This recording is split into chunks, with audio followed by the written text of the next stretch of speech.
새벽 4시 알람이 울리기 전에 눈을 뜨는 것이 정분이의 50년 습관이었다. 무릎이 시큰거려도 일어나 부엌으로 향하면 어둠 속에서도 손끝이 저절로 쌀가루 포대를 찾았다. 찬물에 소금을 풀고 쌀가루를 채로 내려 반죽을 시작하는 그 순간부터 하루가 시작되었다.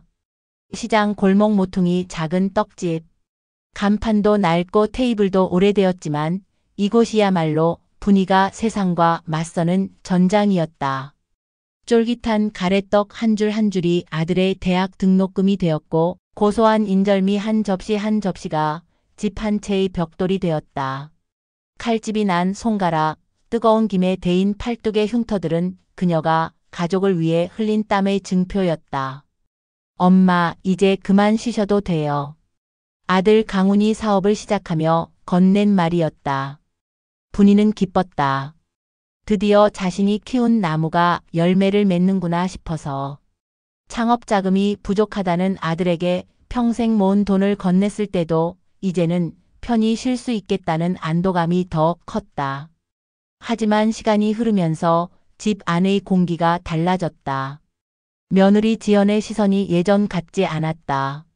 분이가 음식을 만들면 어머니, 저희도 해먹을 줄 알아요 라며 은근히 선을 그었고 TV 채널을 바꾸려 하면 아이가 보고 있었는데요 라는 핀잔이 돌아왔다.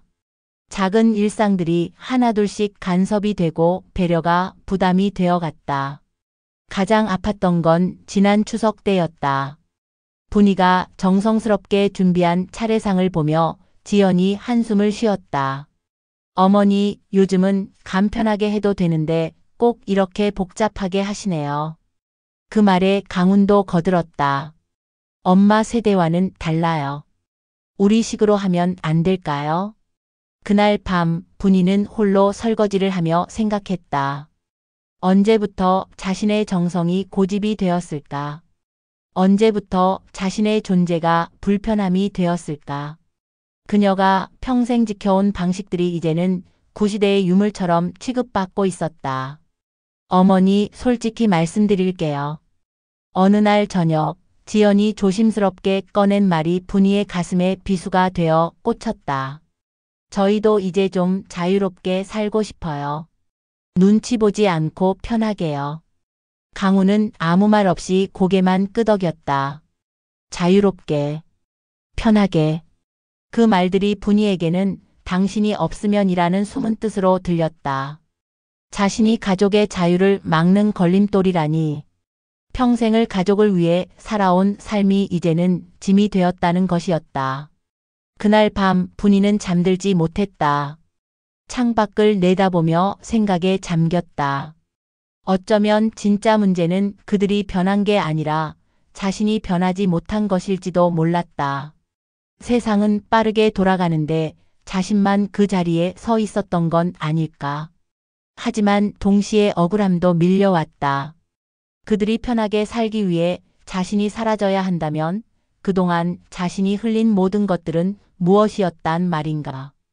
아들을 위해 기꺼이 내어준 돈들, 손녀를 위해 매일 차려준 밥상들, 그 모든 것이 이제는 간섭이고 부담이라니. 새벽이 되어서야 분이는 결심했다. 그렇게 원한다면 사라져 주겠다고.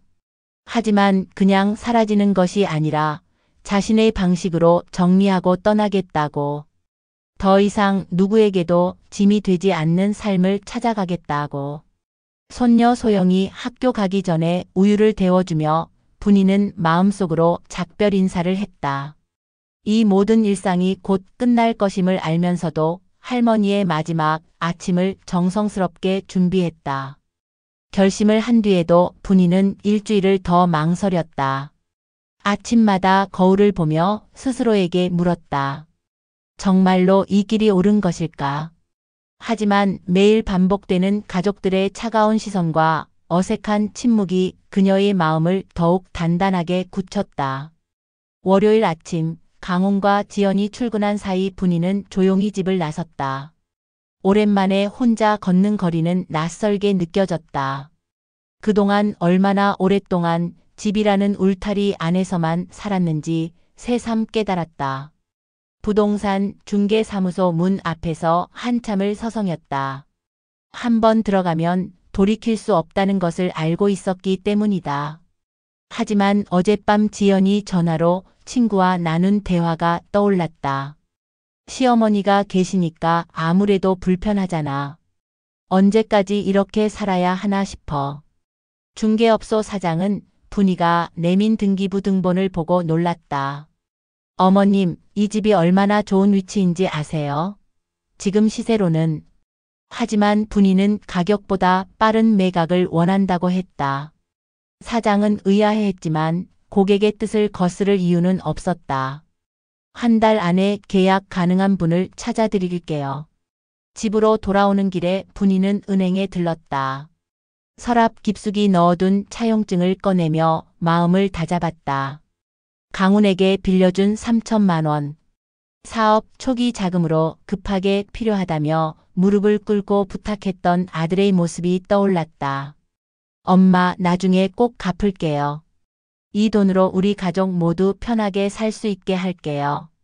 그로부터 3년이 지났지만 아직도 한 푼 갚지 않았다. 그때마다 사업이 아직 안정적이지 않아서라는 변명만 반복했다. 분이도 재촉하지 않았다. 아들의 체면을 생각해서였다. 하지만 이제는 달랐다. 은행 창구에서 차용증의 법적 효력을 확인받았다. 공증까지 받은 문서였기에 문제없이 회수할 수 있다는 답변을 들었다. 분이는 복사본을 여러 장 뜨고 원본은 안전하게 보관했다. 집에 돌아와서도 평소와 다름없이 행동했다. 저녁을 준비하고 손녀 소영의 숙제를 도와줬다. 소영만이 유일하게 자신에게 따뜻함을 보여주는 존재였다. 아이가 할머니, 오늘 학교에서 친구들이 할머니가 만든 김밥이 제일 맛있대요 라고 말할 때면 분이의 마음은 잠시나마 따뜻해졌다. 하지만 그 따뜻함도 잠깐이었다. 지연이 돌아와 소영에게 할머니한테 너무 의존하지 마. 엄마도 해드릴 수 있어 라고 말하는 것을 들으며 분이는 다시 한번 자신의 결정이 옳다고 확신했다. 며칠 뒤 중개업소에서 연락이 왔다. 집을 보러 오겠다는 구매 희망자가 있다는 것이었다. 분이는 가족들이 없는 시간을 골라 약속을 잡았다. 30대 부부가 와서 집을 둘러보며 만족스러워했다. 특히 넓은 거실과 남향 베란다가 마음에 든다고 했다. 언제까지 비워주실 수 있나요? 한 달 후면 됩니다. 그렇게 계약이 성사되었다. 분이는 계약금을 받으며 손이 떨렸다. 이제 정말 돌이킬 수 없는 길에 들어선 것이었다. 집으로 돌아와 혼자 앉아 있으니 모든 것이 꿈처럼 느껴졌다. 이 집에서의 추억들이 주마등처럼 스쳐 지나갔다. 강훈이 처음 지연을 데려왔던 날, 소영이 태어나 처음 집에 온 날, 명절마다 온 가족이 모여 앉아 웃던 날들. 하지만 그 추억들 사이사이로 최근의 차가운 순간들도 함께 떠올랐다. 자신이 말할 때마다 짜증스러워하는 며느리의 표정, 자신의 의견을 무시하는 아들의 태도, 점점 작아져가는 자신의 존재감. 분이는 마음을 단단히 먹었다. 이제 그들이 바라던 자유를 주겠다. 하지만 그 대가로 자신이 지불한 것들은 정확히 정산받고 갈 것이다. 사랑이라는 이름으로 묻어버리기엔 너무 오랫동안 참아왔다. 서랍에서 가족 사진을 꺼내 오랫동안 바라봤다. 모두가 행복해 보이던 그때가 그리웠지만 동시에 그 행복이 자신의 희생 위에 세워진 것임도 알고 있었다. 이제는 자신만의 행복을 찾아볼 차례였다. 계약 완료까지 이틀이 남은 화요일 아침, 분이는 평소보다 더 일찍 일어났다. 마지막이 될지도 모를 가족 아침 식사를 정성스럽게 준비했다. 된장찌개에 고등어구이, 시금치나물에 김치까지. 언제나 해오던 대로였지만 이번만은 특별한 의미가 있었다. 할머니, 오늘 김치가 더 맛있는 것 같아요. 소영이 밝게 웃으며 말했다. 분이는 아이의 머리를 쓰다듬으며 미소 지었다. 이 순수한 아이만은 진심으로 자신을 사랑해준다는 것을 알고 있었다. 소영아, 할머니가 김치 담그는 법 가르쳐 줄까? 정말요? 좋아요. 옆에서 지연이 젓가락질을 멈췄다. 어머니, 아직 애가 어린데 그런 건 나중에 해도. 아이가 배우고 싶어 하는데 뭐가 문제야? 분이의 목소리에 평소와 다른 단호함이 섞였다. 지연은 당황스러운 표정을 지으며 강훈을 쳐다봤지만 강훈은 신문에만 시선을 고정하고 있었다. 오전에 소영이 학교에 간 후 분이는 마지막 준비를 시작했다. 자신의 짐을 정리하고 갈 곳을 물색했다. 인터넷 부동산 사이트에서 바닷가 근처의 작은 마을들을 검색해 보았다. 평생 바다를 보며 살고 싶다는 작은 소망이 있었는데 이제야 그것을 실현할 수 있을 것 같았다. 한 곳이 눈에 띄었다. 강릉에서 조금 떨어진 작은 어촌 마을의 단층집. 사진으로 본 집은 낡았지만 바로 앞이 바다였고 작은 텃밭도 딸려 있었다. 전화를 걸어 내일 보러 가겠다고 약속을 잡았다. 저녁 시간이 다가왔다. 분이는 마음을 다잡고 가족들을 거실로 불렀다. 강훈과 지연이 의아한 표정으로 소파에 앉았고 소영은 숙제를 하다 말고 할머니 옆으로 다가왔다. 할 말이 있어서 너희를 불렀다. 분이의 진지한 표정을 본 강훈이 먼저 입을 열었다. 엄마, 무슨 일이세요? 이 집을 팔았다. 잠시 정적이 흘렀다. 지연이 먼저 반응했다. 뭐라고요? 농담이시죠? 농담이 아니야. 계약도 끝났고 모레 잔금 치르면 한 달 후에 넘겨줘야 해. 강훈의 얼굴이 창백해졌다. 엄마, 갑자기 왜 이런 결정을? 갑자기가 아니야. 너희가 원하는 게 자유로운 삶이잖아. 이제 그렇게 살 수 있게 해주는 거야. 지연이 벌떡 일어나며 소리쳤다. 어머니, 이게 무슨 말이에요? 우리랑 상의도 없이 어떻게 이런 일을. 상의? 분이가 쓴 웃음을 지었다. 그동안 너희가 나와 뭘 상의했니? 내가 하는 말은 잔소리고 내가 하는 일은 간섭이라면서? 그건. 지연이 말을 잇지 못했다. 강훈이 다가가 분이의 손을 잡았다. 엄마, 우리가 뭔가 잘못했나요? 말씀해 주세요. 고칠게요. 이제 와서 고친다고? 훈아, 너는 언제부터 엄마 말을 듣지 않았니? 언제부터 내가 짐처럼 느껴졌어? 분이의 목소리에 서운함이 묻어났다. 강훈은 아무 말도 할 수 없었다. 할머니, 어디 가시는 거예요? 소영이 불안한 목소리로 물었다. 할머니는 바닷가로 갈 거야. 거기서 새로 살 거란다. 저도 같이 가면 안 돼요. 분이의 마음이 찡했다. 하지만 이것은 자신만의 여행이어야 했다. 소영아, 넌 엄마 아빠와 여기서 살아야 해.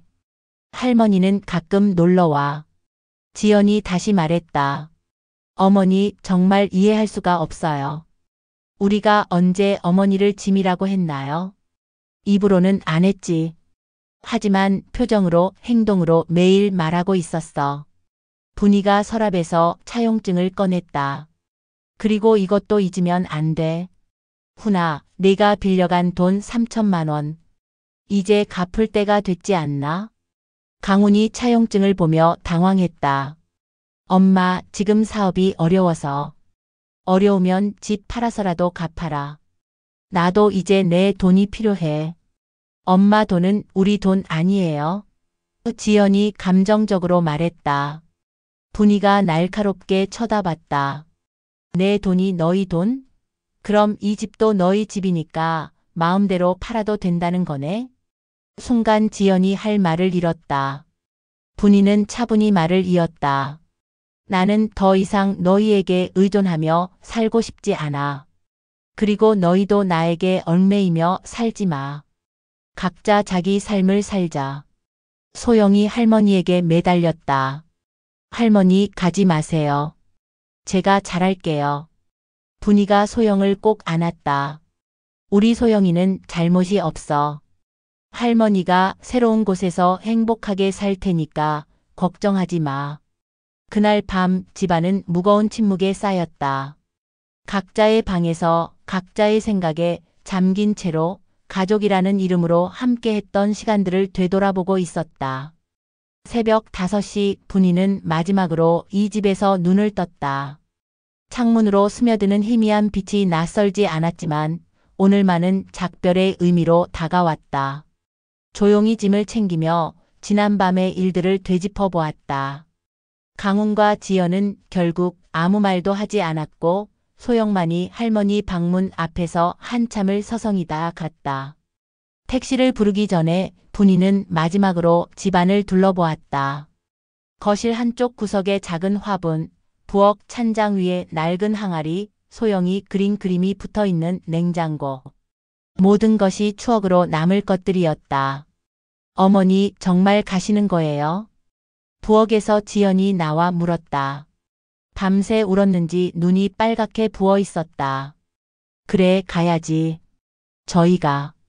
저희가 잘못했어요. 다시 생각해 보시면 안 될까요? 분이는 잠시 망설였다.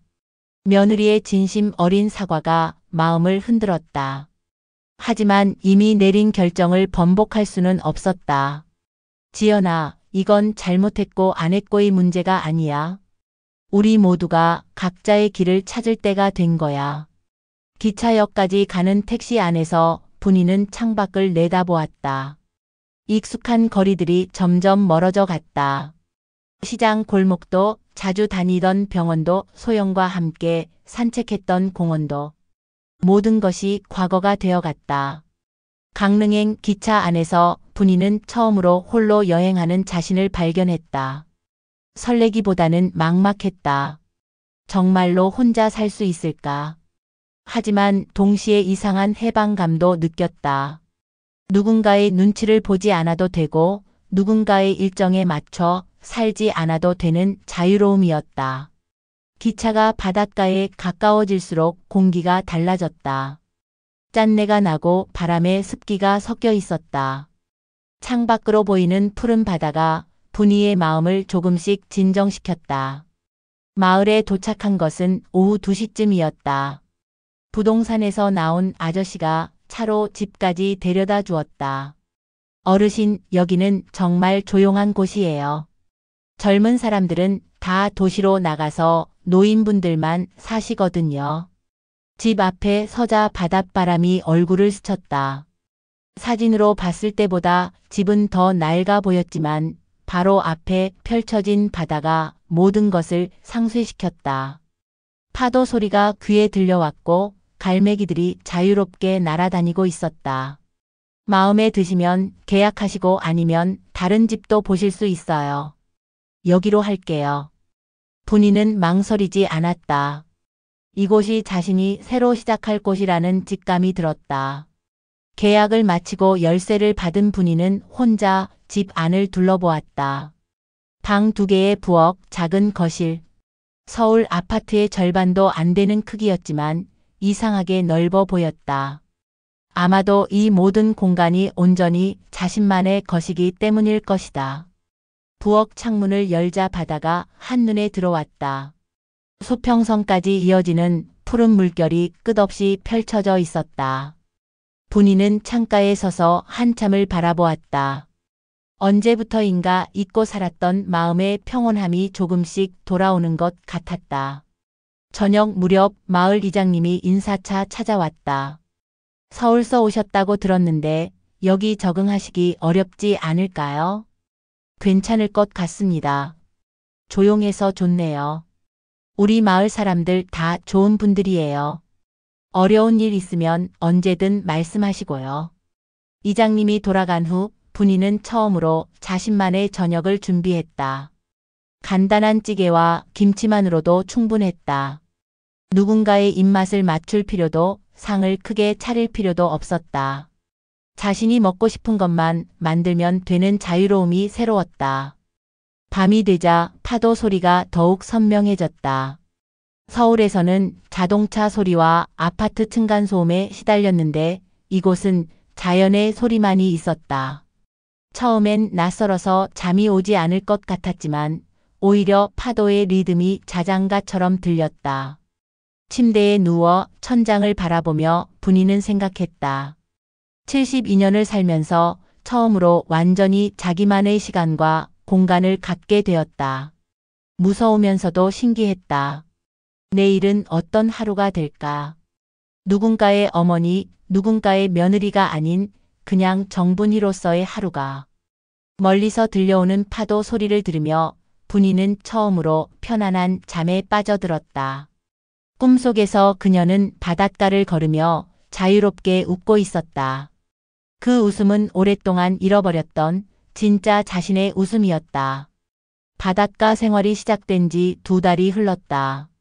처음 며칠은 적적함이 밀려와 서울집이 그리웠지만 점차 이곳만의 리듬에 몸을 맡기게 되었다.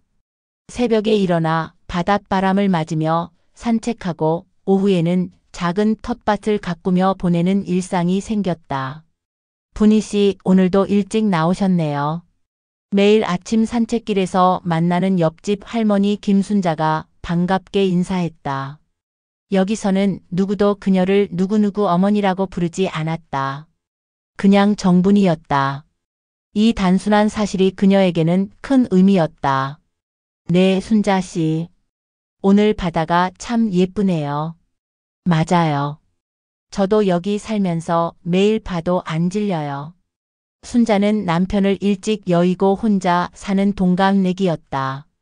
자식들은 모두 서울에 있지만 가끔 안부 전화만 올 뿐이었다. 비슷한 처지여서인지 두 사람은 금세 가까워졌다. 어느 날 순자가 마을 부녀회에 나가보라고 권했다. 분희 씨도 이제 마을 사람인데 우리끼리만 모이면 재미없잖아요. 처음에는 망설였다. 새로운 사람들과 어울리는 것이 부담스러웠다. 하지만 순자의 성화에 못 이겨 따라 나섰다. 마을회관에서 열린 부녀회 모임은 분위기가 상상했던 것보다 훨씬 활기찼다. 할머니들이 모여 김치를 담그고 마을 축제 준비를 하며 서로의 안부를 묻는 모습이 정겨웠다. 새로 오신 분이시구나. 어서 오세요. 회장을 맡고 있는 박영숙이 따뜻하게 맞아주었다. 우리 마을에 젊은 피가 들어와야 하는데 요즘은 다들 도시로만 나가서. 젊은 피라니요? 분이가 웃으며 말했다. 전 올해 72인걸요. 여기서는 72이면 애기예요. 우리 회장님이 83이거든요. 그날부터 분이는 부녀회 활동에 참여하기 시작했다. 김장철에는 김치를 담그고 마을 청소에도 나서고 가끔은 떡을 만들어 나누어 주기도 했다. 오랜만에 자신의 손재주가 인정받는 기분이었다. 분희 씨 떡은 정말 맛있어요. 어디서 배우셨어요? 평생 떡집을 했거든요.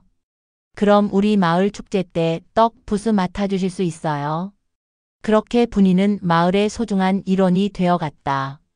서울에서는 잔소리하는 시어머니였지만 여기서는 든든한 언니이자 솜씨 좋은 이웃이었다. 한편 서울에서는 연락이 계속 왔다. 처음에는 강훈이 거의 매일 전화를 했다. 엄마, 언제 돌아오세요? 소영이가 할머니 보고 싶어 해요. 나는 여기서 잘 지내고 있어. 소영이한테는 할머니가 건강하다고 전해줘. 엄마, 우리가 잘못했어요. 돌아와 주세요. 하지만 분이는 마음을 굽히지 않았다. 처음에는 서운함과 그리움이 섞여 있었지만 시간이 지나면서 자신의 선택이 옳았다는 확신이 들었다. 어느 가을 오후 예상치 못한 방문객이 찾아왔다. 소영이 혼자 기차를 타고 온 것이었다. 할머니. 아이가 품에 안기는 순간 분이의 눈에서 눈물이 흘렀다. 그동안 억지로 참았던 그리움이 한꺼번에 터져 나왔다. 소영아, 어떻게 혼자 왔니? 엄마 아빠는 아니? 할머니 보고 싶어서요. 엄마 아빠 몰래 용돈 모아서 왔어요. 아이의 순수함에 분이는 또 한 번 눈물을 쏟았다. 이 아이만은 진심으로 자신을 그리워한다는 것을 알 수 있었다. 이틀 뒤 지연이 직접 소영을 데리러 왔다. 예전과는 달리 조심스럽게 말을 걸어왔다. 어머니, 저희가 정말 잘못했어요. 돌아와 주시면 안 될까요? 하지만 분이는 고개를 저었다. 지연아, 나는 이제 여기가 좋아. 너희도 자유롭게 살고 나도 내 방식대로 살자. 하지만 소영이는 주말이나 방학 때 놀러 오면 돼. 할머니가 맛있는 거 많이 해줄게. 지연이 눈물을 흘리며 사과했지만 분이의 마음은 이미 결정되어 있었다. 소영과 지연을 배웅하고 돌아온 집에서 분이는 거울 속 자신을 오랫동안 바라봤다. 2달 전보다 얼굴에 생기가 돌았다. 바닷바람과 햇살이 그녀를 건강하게 만들어 주었고 무엇보다 마음이 편해졌다. 저녁 무렵 순자가 찾아와 물었다. 분이 씨, 가족들이 돌아오라고 하던데 어쩔 거예요? 여기서 계속 살 거예요. 이제야 진짜 내 삶을 찾은 것 같아요. 잘했어요. 우리도 각자의 인생이 있는 거니까요. 그날 밤 분이는 바닷가를 산책했다. 별이 쏟아질 듯한 하늘 아래 파도가 리듬을 타며 해안가를 적셨다. 72년을 살아오면서 이렇게 평온한 밤이 또 있었을까? 바닷바람이 머리카락을 흩날리는 것을 느끼며 분이는 깨달았다. 사라진다는 것은 도망이 아니라 새로운 시작이었다. 그리고 이제 그녀는 누구의 그림자가 아닌 온전한 정분이로 살아갈 것이다. 영상이 좋았다면 구독과 좋아요 꼭 눌러주세요. 시청해주셔서 감사합니다.